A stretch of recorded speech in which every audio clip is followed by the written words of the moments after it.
সপ্তকের পঞ্চম, যেই পঞ্চম তালে বেণুগীত আরম্ভ করলেন ব্রজ সুন্দরীগণ, সেই বেণুগীত বেণুর তান তারা কলধ্বনির অভিমুখে দাঁড়ায় শুনতে পাচ্ছে। তাহলে ভগবান কৃষ্ণ বৃন্দাবনে যখন রাসলীলা করলেন মুরলী ধ্বনি করলেন, তাই তো মা? তবে ভগবান কৃষ্ণের কিন্তু একটি বাঁশি নয়, ভগবান কৃষ্ণের বাঁশি কটি না তিনটি, তাই না? মুরলী, বেণু আর বংশী। ভগবানের তিনটি বাঁশি, মুরলী, বেণু, বংশী। কিন্তু পার্থক্যটা কোথায় না? বংশী হলো, বংশী কেমন দেখতে? বংশী হলো 17 আঙুল লম্বা, 17 আঙুল লম্বা। সেই বংশীতে আছে 8টা ছিদ্র।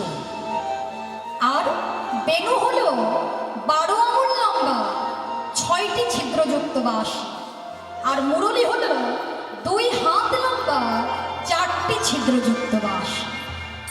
যে বাঁশির সুরে ব্রহ্মার ধ্যান ভেঙে যায়, যে বাঁশির সুরে শিবের ধ্যান ভেঙে যায়, যমুনার জল বিপরীত দিকে ছুটে যায়, সেই মুরলীর ধ্বনি শ্রবণ করে ব্রজ গোপগোপীগণ কি, ব্রজ গোপীগণ তারা কি ঘরে থাকতে পারে বাবা?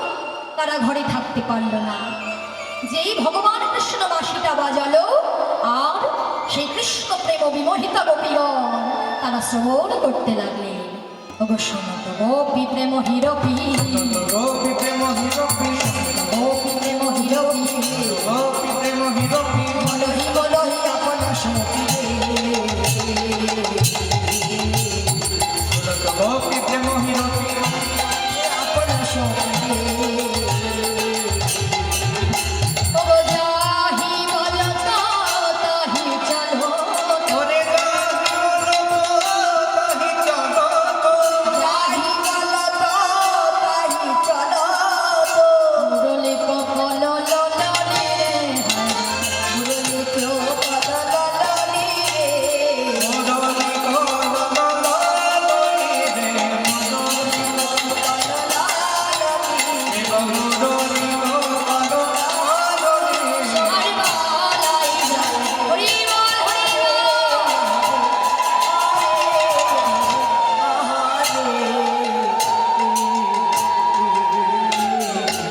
বাসি মনে করে আর বেজো না, মনে করে আর বেজো না। তোমার বাঁশির তালে আমরা সব পেয়েছি, অমর করে আর বেজো না। তোমার বাঁশির তালে সব পেয়েছি, অমর করে আর বেজো না। তাহলে মা, গোপীগণ সেই বংশীর ধ্বনি শ্রবণ করে একেবারে চঞ্চল হয়ে উঠলেন, অস্থির হয়ে উঠলেন। তাই গোপীগণ চঞ্চল হয়ে কলধ্বনির অভিমুখে দাঁড়ায় কাঁদছে, বাঁশি তুমি অমন করে আর বেজো না। বাঁশি তুমি জাগাইলে আপনার হিতের লাগে, কিন্তু এই হিতে বুঝি বিপরীত হলো। তুমি তো জানো এগুলো হলো আমাদের বাদিনীর ঘর। এই বাদিনীগণ এই মধ্য রজনীতে যদি একবার উঠে পড়ে, তাহলে এরা কি আমাদেরকে আর কৃষ্ণের দর্শনে যেতে দেবে? তাই তুমি আর বেরো না, এই বলি কাঁদছি। আর ব্রজ গোপগোপীগণ দেখলেন যখন ভগবান বাঁশি বাজাচ্ছে, তাহলে কৃষ্ণের কাছে ছুটে যেতে হবে, কেননা আজ ভগবান সকলের মনস্কামনা পূর্ণ করাবে। তাই গোপীগণ কি করেছে বাবা? যে সমস্ত গোপীগণ তারা সাজে সজ্জিত হচ্ছিলেন, সজ্জিত হতে হতে যখন ভগবান কৃষ্ণ বাঁশিটা বাজিয়ে ফেললেন, যে যেমন অবস্থায় ছিলেন সে কিন্তু তেমন অবস্থাতেই বেরিয়ে পড়লেন। কেমন ভাবে বেরিয়েছেন দেখুন। বিছড়ে গিয়ে হো নিজ হৃদয় হো, গিয়ে হো নিজ হৃদয় হো, কলায়নে কাজর রে ঘুরে আহারে, গিয়ে হো নিজ হৃদয় হো,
গোপীগণ আর এক নয়নে আর কাজল করা হলো না। কোন গোপী এক কর্ণে কুণ্ডল পড়েছে, যেই আর এক কর্ণে পড়তে যাবে তখন ভগবান বাঁশিটা বাজালেন। তাই গোপীগণ ওই এক কর্ণে কুণ্ডলে নিয়ে ছুটে যাচ্ছে। আবার কোন গোপী কি করেছে, এক হাতে একটাই কঙ্কণ করেছে। আবার কোন গোপী পায়ের মঞ্জির দ্বারা, চরণের নুপুর দ্বারা সেটা হস্তবন্ধন করেছে। এমন অত্রাবস্থাতে গোপীগণ পাগলের ন্যায় ছুটে চলেছে। তাহলে গোপী রাসলীলায় যে গোপীগণ ছিলেন, গোপী ক প্রকারের মা?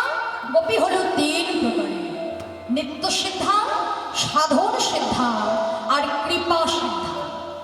রাসলীলায় যারা গোপী ছিলেন নিত্য সিদ্ধা কারা না? যারা স্বয়ং একেবারে গোলক থেকে এসেছে। তা গোলক থেকে কারা এসেছিল? রাধারানী এসেছিল, ললিতা বিশ্বখাতে সখীগণ এসেছিল, তারা হলেন নিত্য সিদ্ধা গোপী। আর কারা ছিলেন রাসলীলায়? সাধন সিদ্ধা গোপী। যারা সাধনা করে গোপী হয়েছিলেন তারা হলেন সাধন সিদ্ধা গোপী। আর কৃপা সিদ্ধা গোপী কারা? কৃপা সিদ্ধা গোপী যারা কৃপা পেয়ে গোপী হয়েছে। কৃপা কার কাছে পেয়েছিলেন না? ভগবান রামচন্দ্রের কাছে পেয়েছিলেন। যখন রামচন্দ্র সীতাদেবীকে সঙ্গে লয়ে বনগমনে যাচ্ছিলেন, যে পথ দিয়ে বনগমনে গেছিলেন মাগো, যে পথ দিয়ে বনগমনে যাচ্ছে সেই পথে ছিল একটি বট গাছ। আর সেই বট গাছে 60,000 মুনি ঋষি, সবাই ছিল ব্রহ্মার পুত্র। এমন বৃদ্ধাঙ্গুচ্ছের মতো, বুড়ো আঙুলটা যেমন হয় ওই বুড়ো আঙুলের মতো ছোট ছোট 60,000 মুনি ঋষি, যারা ব্রহ্মার পুত্র, তারা ঝুলে ঝুলে তপস্যা করছে। যখন রামচন্দ্র সীতাদেবীকে সঙ্গে লয়ে বনগমনে যাচ্ছে, ওই 60,000 মুনি ঋষি হৃদয়ে এক অদ্ভুত বাসনা হলো। কি বাসনা? মনে মনে ভাবছে, আহা দেখো তো কি সুন্দর প্রভু সীতাদেবীকে সঙ্গে লয়ে বনগমনে যাচ্ছে। আচ্ছা, আমরাও যদি সেই ভাগ্য করতাম, আমরাও যদি রামচন্দ্রের পাশে থাকতে পারতাম তার প্রেয়সী রূপে। এই যে মনে যে অদ্ভুত একটা বাসনার সৃষ্টি হলো, ভগবান রামচন্দ্র কৃপা করে দিলেন। তথাস্তু, তোমাদের মনোবাসনা পূর্ণ হবে, তবে এই যুগে নয়, যখন দাপর যুগে বৃন্দাবনে আমি মহারাস লীলা করব, সেদিনকে তোমরাও হবে আমার সেই রাস লীলার গোপীগণ। নিতাই গৌর। তাহলে এই তিন প্রকার গোপী ছুটতে ছুটতে চলেছে, কিন্তু ছুটতে ছুটতে চলেছে কারোর দিকে কারোর লক্ষ্য নাই। মা শিথিল ছন্দ নিবিক বন্ধু বেগে ধামত যুবতী বৃন্দ হাসত বাসনা রসনা চেলি বলিত বেনে দোলনে।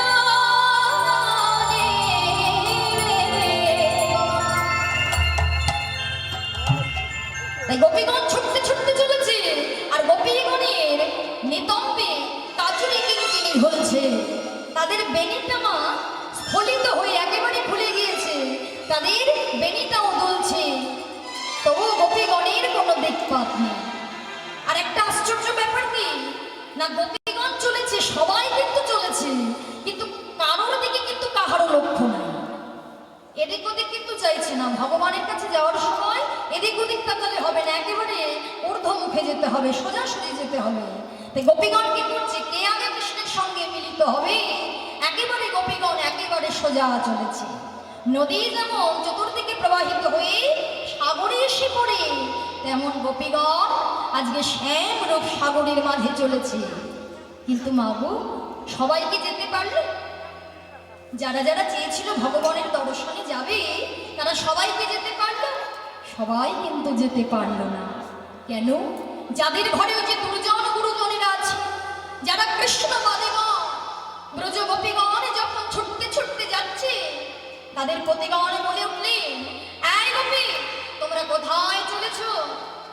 গোপীগণ বললেন, ওগো, আজকে আমাদের গোবিন্দ যে বাঁশি বাজাচ্ছে, আমরা যে ভগবানের দর্শনে চলেছি।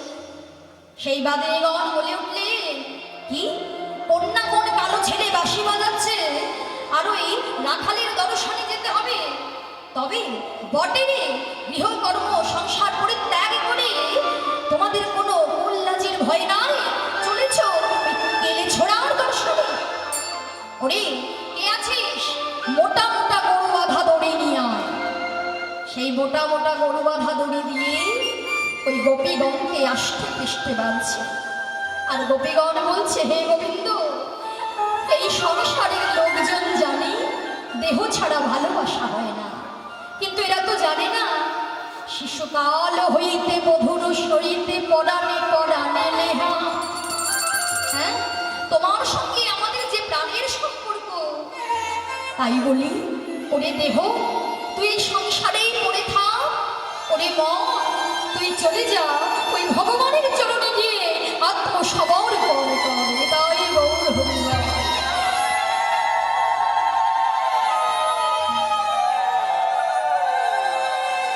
রাধে রাধে।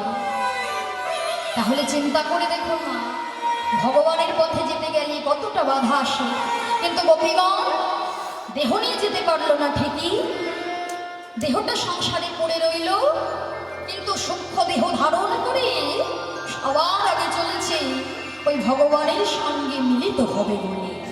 তাই কেমন ভাবে চলেছে? তত হিমেলি সখী হিমেলি,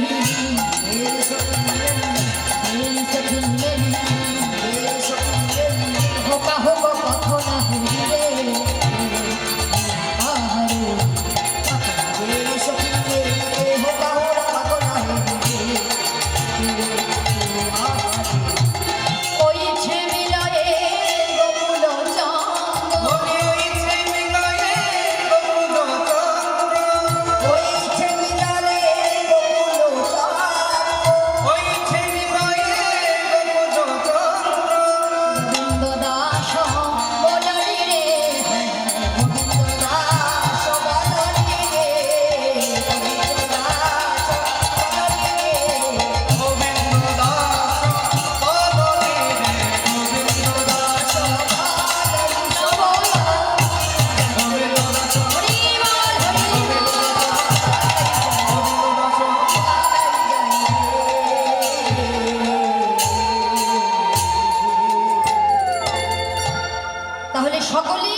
মিলিত হল। কিন্তু মাগো, গোবিন্দের কাছে সবাই এসে যখন মিলিত হলো, তা ভগবান কৃষ্ণ প্রত্যেকের বদন পানে চাইছে। কেন? গোপীগণ তো যে যেমন পেরেছে, যেমন ভাবে ছিল তেমন ভাবে চলে এসেছে। তাই ভগবান কৃষ্ণচন্দ্র সকলের বদন পানে চাইছে এবং হাস্য দ্বারা তাদের প্রেমটা বন্ধন করছে। হ্যাঁ, এবার হেসে হেসে প্রত্যেকের বদন চেয়ে প্রত্যেক গোপীগণকে বলে উঠলেন, ও হে গোপী কিসের লাগি বহন বনে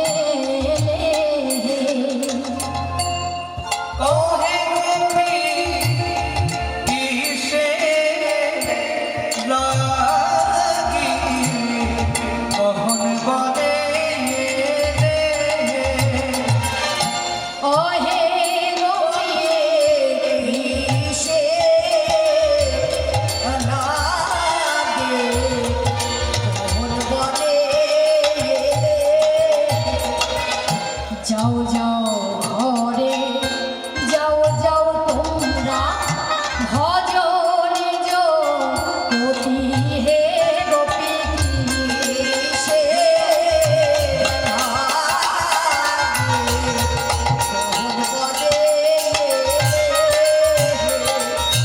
এ সংসারে পতি বিনা সতীর নাহি অন্য গতি হে গোপী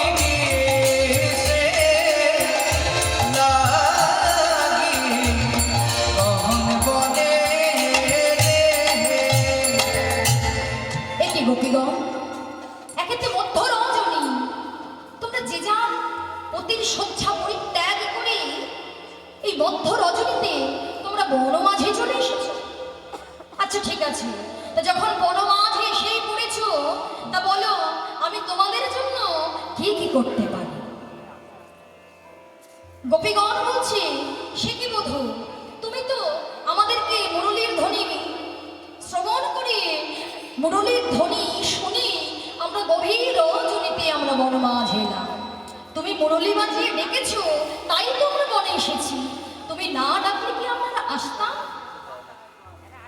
শোনো গোপী, তোমরা পতি ধর্ম হতে বিচলা হয়েছো।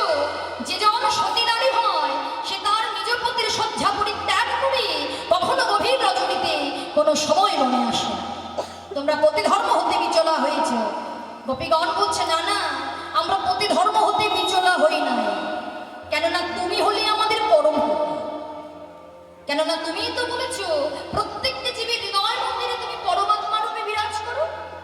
তাহলে প্রত্যেক দিন নীতি নীতি আমরা যে গৃহপতির সেবা করে থাকি, সেও তুমি, তাই না?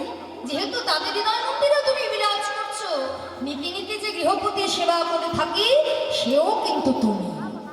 মন্দিরে যেমন ফুল আদি, মন্দিরে যেমন মূর্তি বিগ্রহ থাকে, নিত্য ফুল আদি যদি পরিষ্কার না করা হয়, তাহলে যেমন দুর্গন্ধ হইয়া পড়ে, তেমন ভাবে আমাদের পতির দেহে তুমি পরম আত্মারূপে বিরাজ করছো। এই জেনে আমরা মন্দিরটা সুন্দর রেখে আমরা কিন্তু প্রতিনিয়ত পতির সেবা করে চলেছি। তা গোবিন্দ বলছে, শোনো শোনো, তোমরা যাই বলে থাকো না কেন, তোমাদের কিন্তু এই মধ্য রজনীতে বনে আসাটা ঠিক হয়নি। কেননা যারা সতী নারী তারা কেমন হয় জানো? যারা প্রকৃত সতী নারী, পরম ধার্মিক যুবা সর্বগুণাশ্রয়, পরম ধার্মিক সর্বগুণাশ্রয়, পরম ধার্মিক যুবা সর্বগুণাশ্রয়, পরম ধার্মিক যুবা সর্বগুণাশ্রয়, পরপতির অভিলাষ পত্নী ধর্ম নয়, পরপতির অভিলাষ পত্নী ধর্ম নয়, দুর্ভাগ্য রোগী ধনী বাণীর ধর, দুর্ভাগ্য রোগী ধনী বাণীর ধর, দুর্ভাগ্য রোগী ধনী বাণীর ধর, দুর্ভাগ্য রোগী ধনী বাণীর ধর। ওগো সতী কিন্তু নিজ পতি না ছাড়ে কখনো, সতী কিন্তু নিজ পতি না ছাড়ে কখনো, শয়নেও না ভাবিও পরপতিরা, সকলেও না ভাবিও পরপতিরা, তোমরা সকলেও না ভাবিও পরপতিরা, সকলেও না ভাবিও পরপতিরা, দীন মাধবে কহে পঞ্চী শ্রীনিবাস, দীন মাধবে কহে পঞ্চী শ্রীনিবাস, ভাবিতে নাই গো, ভাবিতে নাই গো, ভাবিতে নাই গো, ভাবিতে নাই গো, পরপতির রূপ লাবণ্য ভাবিতে নাই গো, পরপতির রূপ লাবণ্য ভাবিতে নাই গো, পরপতির রূপ লাবণ্য ভাবিতে নাই গো, পরপতির রূপ লাবণ্য ধর্মদাসা দলে যাবে, হরি বল হরি বল, ধর্মদাসা দলে যাবে, পরপতির রূপ লাবণ্য ভাবিতে নাই গো। তা গোবিন্দ আমার উপদেশ দিচ্ছেন, শোনো, পরম ধার্মিক যুবা বয়স গুণ সম্পন্ন পরপতির রূপে মুগ্ধ হলে সতী ধর্ম কিন্তু নষ্ট হয়। নিজের প্রতি নির্গুণ দুর্ভাগ্য ধনী বা নির্ধন জরা ব্যাধিগ্রস্ত যদি হয়, সতী কিন্তু নিজের পতির শয্যা কোনো সময় পরিত্যাগ করে না। আর যারা প্রকৃত সতী নারী, তারা যখন শয়ন করে, শয়নী স্বপনে তারা কিন্তু পরপতির রূপ লাবণ্য তারা দর্শন করে না। যখন এই কথা ভগবান বলতে লাগলেন, গোপীগণ চিন্তা করলেন, আমাদের বুঝি সকল কিছুই বিফল হয়ে যাবে, আমাদের বুঝি সকল কিছু বিফল হয়ে যাচ্ছে। তাই তারা কি করলেন? অবনত বয়ানে, অর্থাৎ মাথাটা নিচু করেই তারা অশ্রুমোচন করতে লাগলেন। আর অশ্রুমোচন করে বললেন, হে গোবিন্দ, তোমার ওই মুরলীর ধ্বনি শ্রবণ করে আমরা বনমাঝে এসেছি, সবাই কিছু পরিত্যাগ করে আমরা তোমার চরণে ছুটে এসেছি।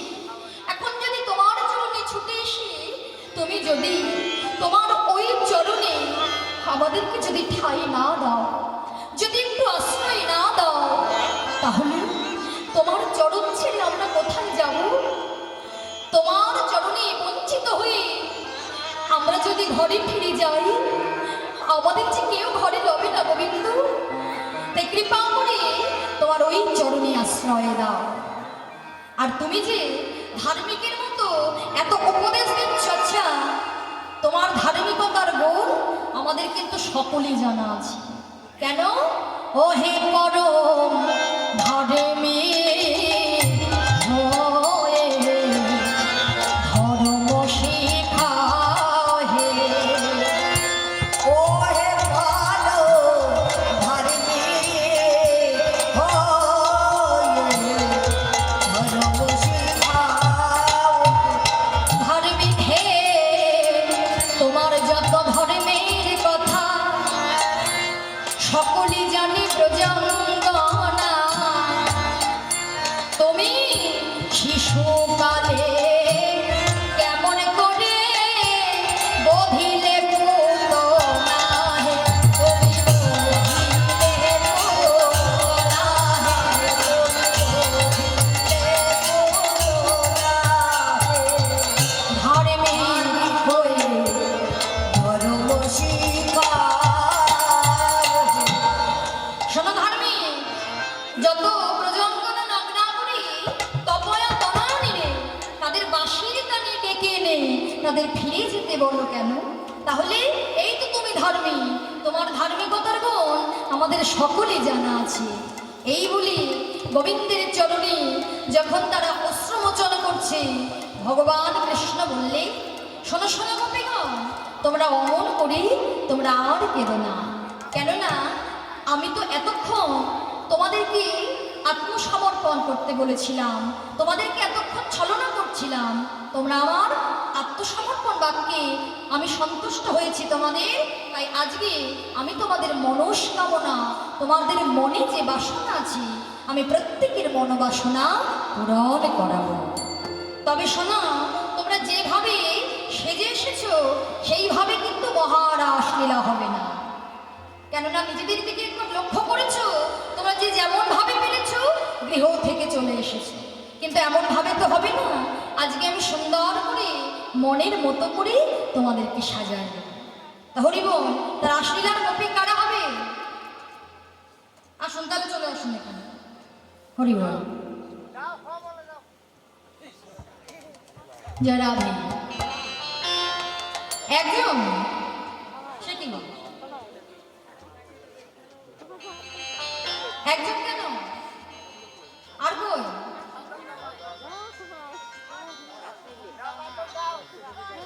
ঘুমিয়ে পড়েছেন নাকি গো? হরি বল। দেখুন, এত তো জোড়াজুড়ি করে তো আনা যাবে না, কেননা আপনাদের এখানে প্রত্যেক বৎসর কীর্তন হয়, প্রত্যেক বৎসরই রাসলীলা হয়, তাই না? তা সকলে নিশ্চয়ই নৃত্য করেন, তো কৃপা করে উঠে আসুন। রাধে রাধে। হ্যাঁ, যারা নাচতে পারেন তারাই কিন্তু আসবেন, যারা নাচতে পারেন না তারা কিন্তু আসবেন। আচ্ছা মা, এটা তো আমাদের পরম সৌভাগ্য, তাই না? রাসমঞ্চে, ভগবানের রাসমঞ্চে নৃত্য করা, এটা কিন্তু এ জন্মের ফল নয়। বহু জন্ম জন্মান্তরের সুকৃতি থাকলে কীর্তন প্রাঙ্গণে হরিবাসনে রাসমঞ্চে নৃত্য করা যায়, তাই না?